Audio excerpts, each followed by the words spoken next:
Graças a Deus, vamos falar agora sobre Timóteo. Irmãos, Timóteo, nós sabemos que foi praticamente como um filho para o apóstolo Paulo, quando o Apolo escreve a primeira carta e a segunda carta a Timóteo, alertando ele acerca das coisas ali que estavam acontecendo, acerca de como ele deveria se prevenir, de como a igreja, como ele deveria se prevenir como obreiro da igreja, muitas coisas. Porém, o Timóteo, como ele era o mais próximo do Paulo, nós vamos, meus irmãos, algumas coisas. Timóteo nasceu em Listra, na Ásia Menor. Seu pai era grego, pagão, e sua mãe judia cristã.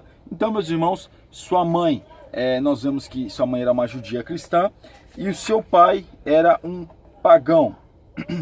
E nós vemos, meus irmãos, que sua mãe era Eunice e a sua avó era Lloyd. Irmãos, é muito interessante porque até mesmo outros homens ali da Bíblia, nós vemos alguns discípulos ou alguns apóstolos ali, nós vemos que todos eles consideravam Timóteo como um rapaz, como um jovem promissor na obra de Deus. Nós percebemos, irmãos, que o apóstolo Paulo teve um cuidado muito grande com ele, e isso é muito importante. O apóstolo Paulo, ele ajudou muito a Timóteo por ver a sua consideração, por ver o seu desejo de estar na casa do Senhor, já que a sua casa, a casa da sua mãe, a casa da sua avó, também eram lugares ao qual faziam cultos ao Senhor. E também, meus irmãos, o apóstolo considerava Timóteo seu representante e porta-voz, mas quando o enviou a Corinto, ficou preocupado com a reação diante da juventude e a inexperiência de Timóteo. Irmãos, o cuidado do apóstolo Paulo com Timóteo era muito grande. O apóstolo Paulo queria formá-lo,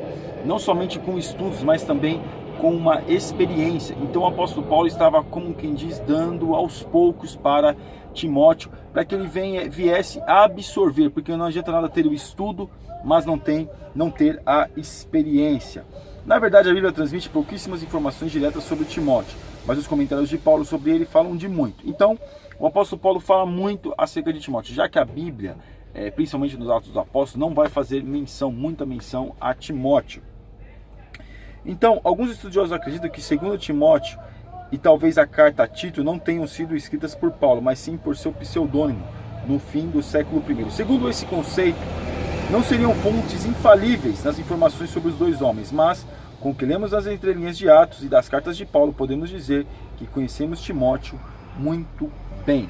Irmãos, Timóteo, uma grande figura na Bíblia, um exemplo de homem que absorveu, que ouviu o apóstolo Paulo e que ouvia acerca dos ensinamentos do apóstolo Paulo. Amém, irmãos? Que Deus abençoe.